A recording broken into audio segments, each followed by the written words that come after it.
Ciri utama ilmu pamungkas itu dikakno nek wong ape mati ora digo pidato, paham gitu. Lha ben sampean ngerti ini asli riwayat lho. Akhirnya Mu'ad mau kapundhut itu diceritakno hadis iku. Ta'atuman mergo wedi dosa kitmanul. Sehingga mulai angkatan sahabat tabi'in ini kira nyeritakno hadis iki ngenteni meh mati, paham ya? Ora go modal pidato. Saiki mboten enten etika ngoten mboten. Sing pidato ya mergo ora paham. Aku yakin sing pidato ora tau maca hadis iki lengkap. Wong dene dhewe ya ngutip. Sing ngrungokno ya tambah ora paham. Wes ora paham seneng mergo mlebu swargamu murah cocok gak paham ya. Jadi ku asal usule ini. Tapi teks asli tentang jaminan mangkola la ilaha illallah dakhalal jannah itu ngalami kayak begini. Ngalami dialog ilmiah, ngalami pertimbangan sebab akibat. Dan akan bahaya kalau manusia meyakini la ilaha illallah kemudian langsung dakhalal jannah. Makanya Nabi disomati Umar, fakal lihim ya'malun. Jangan begitu ya Rasulullah. Manusia biar saja. Tidak usah ngendikani begitu, mari enak-enakan. Enggak usah ngamal mergo mentang-mentang wis sekolah la ilaha illallah.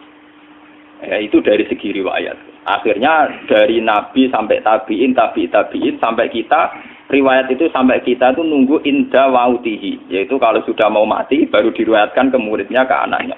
Begitu terus. Sampai zaman edan ini juga modal bidah. Mulane kadang iki bener riwayat zaman akhiru kasirun khutoba qalilun ulama. Sing tukang pidato akeh, ulama emosi. Artinya apa? Agama yang sampai ke masyarakat itu kan yang versi mubalek. Karena rata-rata ulama ora iso pidato, mergo ora lucu. Sing pidatone lucu laris, tapi cara menyebarkan agama bener ora tau sinau. Les dina mlepuk ping 3 les sinau kapan?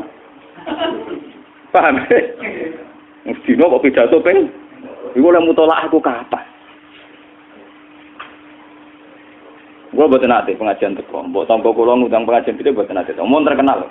Boten nate. Tapi rata-rata sing diundang balik rata-rata nate ngaji kula, mesti kula nuwun tenan. Ampun tenan. Nggih itu juga kula nggih sing khas ulama ben ulama. Ulama wis mulang ngaten iki ora usah pidato. Sing ngundang dosa. Paham? Ngundang dosa. Kula sering diundang tiyang tak omongi, kowe ojo gambar ulama kon pidato. Tapi ini ku kersane wonten ulama sing pidato. Dosa. Ora niat ngaji ngene, gak gelem ya wis. Ulama gambar amen. Iku pidato ben pidato amen ngono. Tapi ya muga-muga tobat nak gawe ajaran salah. Jadi bahaya sekali. Makanya ini kembali itu tadi saya mengatakan dari segi riwayat. Asal usulnya hadis mangqala la ilaha illallah dakhalal jannah. Ternyata Rasulullah itu disomasi Umar. Itu bahaya sekali ya Rasulullah kalau itu dimaklumatkan, dipublikasikan. Nyatanya Nabi nuruti faqal lihim ya'malun. Begitu juga ketika era Mu'ad. Ketika Mu'ad minta supaya itu disebarluaskan oleh Nabi ya jangan. Sehingga Mu'ad meriwayatkan itu nunggu indah mautihi ta'atuman. Karena takut kitmanul ilmi. Meskipun gitu tetap diberitakan tapi nunggu dekati mati. Dan cara memberitakan Mu'ad murni karena takut menyimpan ilmu. Kalau disimpan Mu'ad kan bahaya. Ilmu itu tidak sampai ke tabi'in, tidak sampai ke kita kan. Andai kan saat itu Mu'ad tidak tapi kalau menceritakan secara berlebihan, secara arogansi, secara memanfaatkan, nanti juga menjadi Islam yang gento-gento, mergo mentang-mentang, wis modal, la ilaha illallah. Itu bahayanya kalau diceritakan secara ngawur, melahirkan Islam gento. Mentang-mentang mangqala la ilaha dakhalal. Tapi kalau tidak ada menceritakan sama sekali, ilmu ini hilang. Sehingga kita baca dua riwayat ini sudah sempurna. Riwayatnya tetap kita sampaikan, tapi sempurna. Termasuk pertimbangan fakholihim ya'malu. Terus nomor 2, saya bicara dari segi syariat. Ini dari segi riwayat. Kita punya trauma, entah itu fiktif, entah nyata, entah apalah. Kita punya trauma kasus Siti Jenar. Orang yang mendalami la ilaha illallah secara intensif, ya, entah itu disebut kalimat sodo, bosuluk, boseloko, mbah kono pokoknya. Orang yang memahami la ilaha illallah secara intensif, itu pasti menuju ilmu hakikat. Dan menuju ilmu hakikat pasti ngalami hakikat yang khoyali. Ini rungokno tenan iki. Hakikat yang nopo? Khoyali. Dan hakikat yang khoyali ini mulai menipu. Nggih, kalau sudah begitu ruwet. Misalnya ngeten nggih. Ketika kula maca nggih diskusi ini utawa perdebatannya kali jaga mbek Siti Jenar. Saat itu ada Sunan Bonang juga. Kamu sujud pakai apa kali jaga? Ya pakai jasad. Dari Siti Jenar. Daging kamu itu hanya onggokan daging. Nanti itu jadi bangkai. Dan setelah jadi bangkai itu habis. Kamu nanti ditulis Tuhan tidak termasuk yang sujud. Kebuat yang mbok sujud itu bentek. Mikir kan juga. Rugi ke sujud mbek bathuk mbek tangan. Jasatem sampean iku entek. Ora ana sing crita kowe nak sujud mergo jasad itu mau sampean dadi bang. Lah nek ngono sujud ning hakikat ora usah bathuk, ora usah tangan, ora usah sikil, yo rohom iku lho kon sujud mbek pangeran. Nak sujud mbek fisik ku rugi wong fisik sampean. Mikir kali itu. Mungkin bolak-balik kali Joko mantan wali preman terus jadi debat pusing. Di sini tahu belajar tak tahu menang Irak. Yang jelas yang mulang gak satem orang menangi. Wah, uang ini menjadi perdebatan. Sehingga keyakinannya kayak Siti Jenar, la ilaha illallah itu ya wahdatul wujud itu, innalillahi wa inna ilaihi. Selama ini kalau orang syariat misalnya, orang syariat itu kalau ada orang mati, misalnya Kak Ruhin mati, ini aku kan muni innalillahi wa inna ilaihi raji'un, saiki Ruhin wis mati. Mati itu balik ning pengen. Itu cara wong hakikat kan salah besar. Orang mati itu tidak ada. Cara ilmu hakikat orang mati itu tidak ada. Roh ini tersiksa di alam fisik. Jadi ruh ini tersiksa di alam fisik. Karena ketemu ning jasate ruh. Tersiksa dulu. Aku rewa mangane kudu kerja piring Jepang tersiksa roh. Asal roti memang tersiksa. Misalnya kiai pemangan ada kudu pidato 2 jam bareng tersiksa. Roh kenapa? Tersiksa. Mergo roh ora buta mangan, ora buta ngombe, tapi gara-gara melok fisik. Paham ya? Lho ini tenang dia kenawarai bener. Lah kula boten. Sampeyan betul lho guru waras maksudnya nggih. Artinya waras secara akademik karena ada referensi, ada marojek nggih. Waras secara hakikat. Kula nu umpama rasake sampeyan wis ilmu hakikat. Artinya saya juga ngalami ilmu hakikat. Lan ketika sing aran hikam wong ora tau mukasafah ora usah dadi ulama. Entah sekian detik ulama itu harus pernah mukasafah. Biar merasakan ilmu napa? Ada. Tapi ilmu hakikat itu bisa dilogikakan sebelum sampean sampai secara musyahadah. Paling enggak bisa sampai secara logika. Manusia itu mulai Nabi Adam sampai sekarang itu kan punya roh dan roh itu tidak makhluk. Dia roh itu tidak makhluk. Ketika roh itu diletakkan di jasad dia itu tersiksa. Karena ketika dia ke jasad fisik namanya mengalami keterpisahan dengan yang abadi. Dia ini jasad fisik tersiksa. Karena dia harus di alam yang kasat mata, alam mulki. Tersiksa. Ketika dia tersiksa, melok ruhin, akhirnya dia mangan kangelan, akhirnya lesu mangan. Padahal roh gak butuh mangan, perlu dicatat roh gak butuh. Ora butuh gunung kidul barang, kan roh ora butuh rabi. Paham kan? Ora butuh putus cinta, ora butuh pegatan, ora butuh macam-macam. Paham? Tapi karena dia nemplek jasad sing butuh mangan, butuh rabi, butuh wedoan macam-macam. Akhirnya roh tersiksa. Suatu saat kalau roh ini dalam bahasa manusia mati, ini dalam bahasa manusia mati. Ini hakikatnya roh itu tidak mati, dia kembali ke habitatnya. Ini disebut innalillah. Kita ini dari awal ya dengan Allah. Wa inna ilaihi juga kemudian nanti kita pasti kembali ke Allah. Dan itu diyakini betul oleh orang wahdatul wujud. Jadi kalau roh mati itu ya tidak ada mati. Roh sekarang itu kembali karena sudah lama mengalami keterpisahan mergo melok fisik-fisik dak ono kerja dasinan, ono nggo proposal lan ruwet to roh ku melok. Paham itu? Kita di roh ku napa melok ruwet. Lah roh ya tersiksa aku ora butuh mangan, ora butuh proposal bocah ngalor. Itu tersiksa. Makanya dalam cerita-cerita Jalaluddin Rumi yang otentik di kitab-kitab begitu. Ketika beliau mau meninggal muridnya itu nangis. Dari Jalaluddin Rumi, kamu jangan nangisi saya ini mau pesta, saya ini mau pesta perkawinan. Kamu tidak merasakan penyesalan saya. Saya ini lama menyesal karena harus hidup bersama kamu. Terus saya ini tersiksa karena ngalami alam yang rusak, yang fana. Alam yang fana. Harusnya roh saya itu di alam abadi, bukan di sini. Maka jangan tangisi kematian saya. Kematian saya adalah kembalinya roh ke habitatnya. Semenjak itu kematian dianggap malam perkawinan. Karena roh kembali. Walhasil ngene iku cara ilmu tasawuf bahasa Arab jenenge wahdatul wujud, kena Jawa Yogya Solo keadaan iku jenenge manunggaling kawula. Mergo sing rawan ngono rugen, Pak. Nek iki tak terangno detail. Dadi bathuk mesti iki nggo sujud kan. Niku sampeyan ilang. Dadi seksine ora ono cara teorine sinten Siti. Rugi kowe. Bener ya kentur. Lah kali coba mantan preman jak debat terus ora ngono mbok terus tak pateni kowe. Lah debat iki biar ra iso. Premane kumat. Ya sam preman jak debat ilmi. Ngono ku model. Kali Joko yo ora salah. Dise sing dina Umar nggih ngoten. Umar sahabat top. Lah isih debat atau milih tak patenane ya Rasulullah. Gak iso dene ilmiah. Mantar preman pasar ukat terus jadi sahabat top. Debat yang milih mate. Ada wonten cerita wong Yahudi njaluk keputusan Nabi. Bareng wis diputusno Nabi cek mamang. Ndak tenang keputusane ngono dalam sengketa duniawi. Bariku takok ya Ali. Ya Ali, aku mau sowan ning Nabi Muhammad. Dikai keputusan Nabi mamang cara kowe pilih. Sampai Ali dikai keputusan persis Kanjeng Nabi. Cek mamang neh takok Umar. Takok Umar aku mau sing Muhammad, ning Ali dikai keputusan kok mamang, Mar. Cara kowe piye? Urusan duit. Enteni iki. Entah dia meleput buat apa? Uang diputus Nabi ora mar. Buat mati. Awe. Mereka mantan apa? Cara mantan intelektual atau intelektual kan ya wajar nggak uji kok percaya Nabi.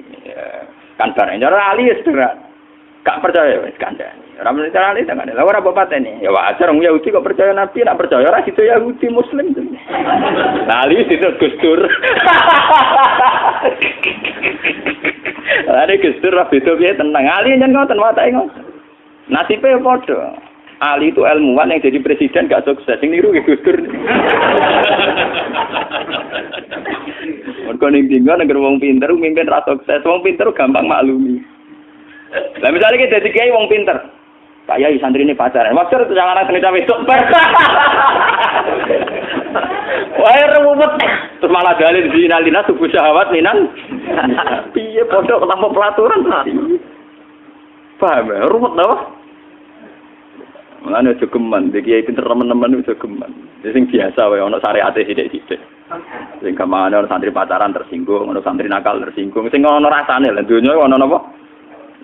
Nek meguru kula nu urusan ilmu semi hakikat. Mulane mon ngene. Sehingga kayak Siti Jenar, cara pandang Siti Jenar itu masuk betul ning gone pemikiran para santrinya. Kados Ki Ageng Pengging siapa masuk betul karena masuk akal. Cara mereka napa? Betapa tidak ada artinya fisik ini. Nah, kalau semua fisik ini tidak ada artinya, kemudian yang ada artinya itu roh, perjalanan apa? Perjalanan roh, sehingga diartikan inna lillah wa inna ilaihi raji'un. Inna sholati wa nusuki wa mahyaya wa mamati lillah. Lah kemudian sekarang sampean tak tanya misalnya ini latihan ilmu hakikat. Wa mahyaya lan penguripan ingsun. Kalau ingsun itu artinya fisik atau jasad, itu keliru besar karena jasad tidak pernah hidup. Yang hidup itu roh. Paham ya? Sekarang artinya wama mati itu apa? Kematian ingsun. Kalau roh itu tidak pernah mati, berarti kematian roh adalah keterpisahan dengan yang agung atau yang abadi. Dan semuanya itu lillahi rabbil alamin. Sehingga mereka mengatakan kematian itu satu pesta. Mulane kados Bilal ditakoki, ya Bilal, ketika murid-muridnya nangis bergape mati, Bilal ge seneng ae. Godan nalfal akhibah Muhammad dan wakhisbah. Ya anak mati malah seneng tuh ketemu kekasihku. Sebab itu kematian tidak pernah jadi problem bagi mereka sing soleh, sing menembus ilmu hakikat. Paham? Tapi ilmu hakikat kayak ini itu yang diyakini Siti Jenar, diyakini Jalaluddin Rumi, diyakini para wali-wali wahdatul wujud. Dulu Syekh Husain Sinten Al-Halal. Itu kemudian melahirkan prahara syariat. Prahara apa? Syariat. Sebab itu Wali Songo, oke Siti Jenar benar dalam filosofinya, tapi harus dibunuh. Karena menjadi prahara syariat. Sama dengan yang dikatakan Nabi itu benar, tapi menjadi prahara syariat. Akhirnya disomasi oleh Umar radhiyallahu anhu. Jadi sebetulnya sama, pola-pola ceritanya sama. Intinya sebuah ilmu hakikat harus dikawal napa? Syariat. Nggih kula bolak-balik, contoh paling gampang wit pisang. Wong nak mangan gedang kulitnya tetap dibuang. Tapi umpama gedang dari awal ora usah kulit, ra sido dadi gedang. Paham nggih? Meskipun kon ape dipangan ya dibuat. Tapi kita tidak bisa membayangkan pisang dari awal tanpa napa? Mbah kekeringan, mbah bosok, mbah ra sido dadi napa? Pisang. Terus pentingnya syariat lagi begini, malah penting ngaji wali-wali syariat yang pinter kados Sunan Kudus, kados Sunan Bonang. Andai kan tidak ada syariat itu dunia pun mesti rusak. Contoh paling gampang masalah pornografi, porno aksi. Jadi jenengan aja omongi ngono ibu ngakak-ngakak deh. Dari pangeran wis pirsa, kowe nek klambi pangeran ora tentu ya ora usah klambenan. Wong ora ana gunane. Kalau yang paling penting itu nazarullah, kenapa kowe klambenan barang, wong kowe klambenan ora pangeran tetep pirsa. Nyatane si jenar nak mulang nggih coba klambenan lah intine napa? Dinya ada nabi Sunan Bonang. Nah, aku percaya kabeh nazarullah, ora usah napa? Klambenan.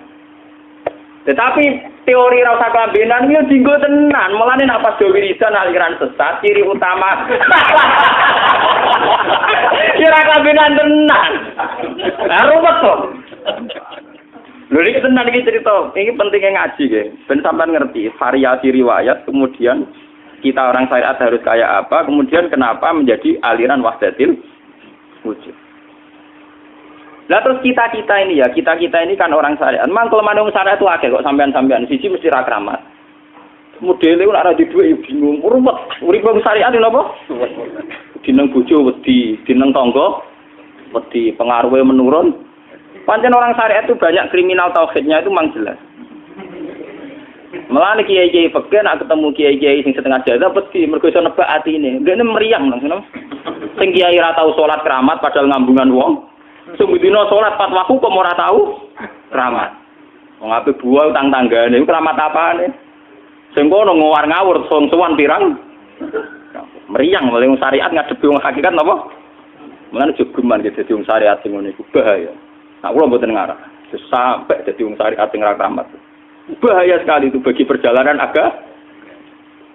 Kalau sering ketemu kiai-kiai yang terkenal keramat di juaduk tiang-tiang hakikat. Ditantang kanca-kanca kok wani, nak tantang aku tetep rawani kok. Mikir deh.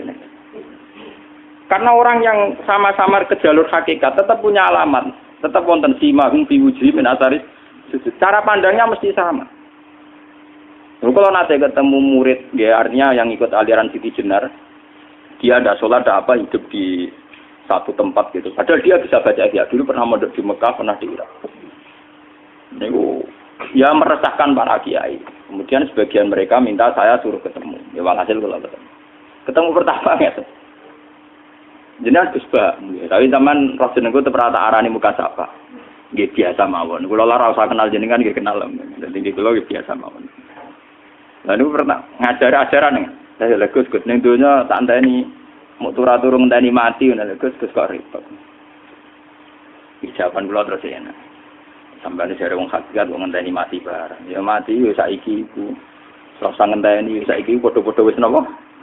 Wis mati. Ya saiki wis padha-padha wis urip. Wis padha kabeh. Nah cara ilmu hakikat kan terus sama semua. Napa? Sama semua. Tadi makanya itu tadi. Kalau baleni malih logika hakikat itu begitu ya. Roh itu ditiupkan oleh Tuhan ke kita. Kemudian roh karena ikut alam fisik, alam jasad, roh ngalami yang kita alami. Nggih. Ketika roh ngalami yang kita alami, dia tersiksa. Nah, ketika roh sudah terpisah dari jasad yang mengekang, yang memenjara ini, dia senang terus kembali ke Tuhan. Ini disebut inna lillahi wa inna ilaihi. Lah jasad ini kemudian menurut ilmu hakikat nggak ada gunanya sama sekali total. Hilang ditelan tanah. Lah kalau begitu jasad ini nak mbok agul-agulan, Gusti bathuk kula tak nggo sujud tangan kula ndi buktine tanganem wis ra ono. Bathuk wis ora. Mulane dari Siti Jenar, hanya wali bodoh kayak kalian yang punya ajaran bodoh begitu. Malah rasupan terus. Mulane Sunan Kalijaga semangat kon mateni mergo tambah omongane glodro ndi. Tapi yang enggak disadari Siti Jenar yaitu tadi. Inti dari ilmu hakikat itu kan tunduk sama kersane Tuhan. Kalau sudah tunduk pada kersane Tuhan, kalau kersane Tuhan roh kita harus di jasad. Dan wujud jasad kita ini juga karena kehendak Tuhan. Kenapa yang wujudnya jasad yang karena kehendak Tuhan engkau ingkari, sementara wujudnya roh tidak kamu ingkari? Toh wujudnya jasad ya bi iradatillah wa bi masyiatillah, wujudnya roh ya bi wujudit bi masyiatillah wa iro. Harusnya fungsi jasad juga harus kamu akui toh Siti Jenar. Wong sekarang kita punya jasad ya bukan karena kita, karena kehendak Allah. Kenapa kamu ingkari? Berarti kamu ingkari kehendak meneng Siti Jenar.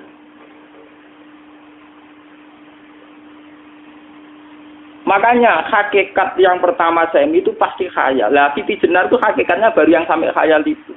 Sehingga dia tersesat. Sebetulnya kalau sudah hakikat beneran itu tidak perlu khayal begitu. Artinya tidak perlu khayal jasad kita sing senajan ora ana gunane ini. Tetap piye wae wujudnya karena kehendak Allah. Juga kita harus terima. Apapun kekurangannya, apapun kenaifannya, ironisnya harus kita terima. Ini sebagai bentuk penerimaan kita pada masyiatil.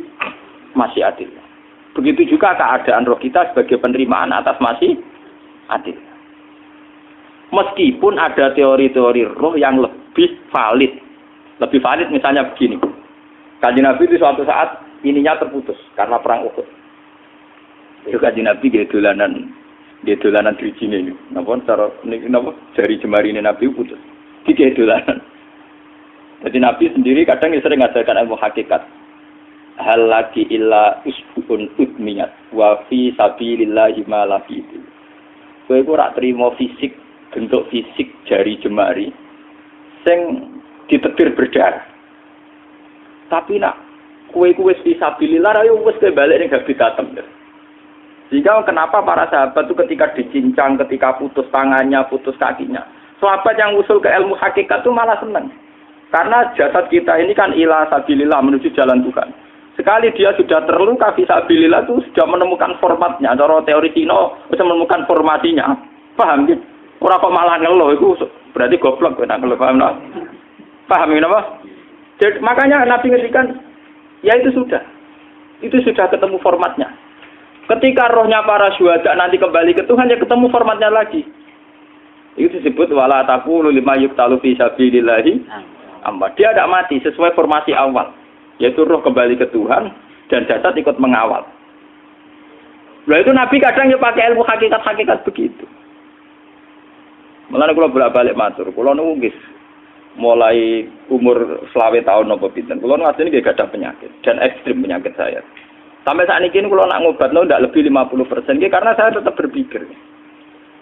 Misalnya cara syariat kan berobat, tapi cara hakikat apa betul keberadaan saya di alam ini penting sehingga aku kepengen urip tak bela-belani ngantek entek atusan juta. Jangan-jangan penting mati ku timbang uripku.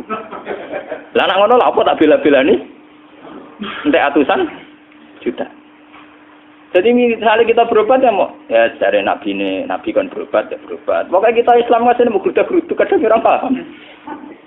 Sekali kamu mengamati dengan sisi hakikat. Lalu coba sekarang sampean pikir, coba sekarang nggak pakai logika hakikat, pakai logika syariat saja. Saya ini misalnya asetnya 10 juta, misalnya, saya punya aset 10 juta. Tapi misalnya aku rugi nawar atau dipengaruhi di masa depan soalnya, kalau kulo kan soalnya cara teori di masa, misalnya kulo rugi, artinya kere di duit 10 juta aset. Tujuan saya sembuh kan supaya aku iso sembuh sehat, engkau iso kerja untuk anak. Tapi karena saya sakit nanti operasi tidak 10 juta. Operasi ndak 10 juta. Wong aku urip era mesti iso marisi anak. Apa meneh nek 10 juta tak ada nggo berobat malah jelas ra iso marisi. Lah nek ngono penting matiku ya dibagi 10 juta. Karwan iso diwaris langsung. Sementara nek aku mari dibiayai 10 juta rong mesti mari 10 juta mesti entek. Artinya tidak ada jaminan kalau berobat itu secara fisik ke depan lebih baik. Soalnya malah ngentekno donya enggak jelas akibat positifnya. Misalnya tetap lumpuh, duit teori loh, Bapak artinya apa? Teori hakikat tetap lebih benar bahwa hidup itu tidak ada artinya, semua itu tidak ada artinya. Berobat apa enggak berobat semuanya tidak ada arti. Teori loh gini. Sehingga kalau kita tengah-tengah aja tengah-tengah, kasus kula misalnya loro nggih berobat. Gusti separuh kula nglakoni syariat, tapi sebagai kula ulama fikih separuh kula lakoni napa?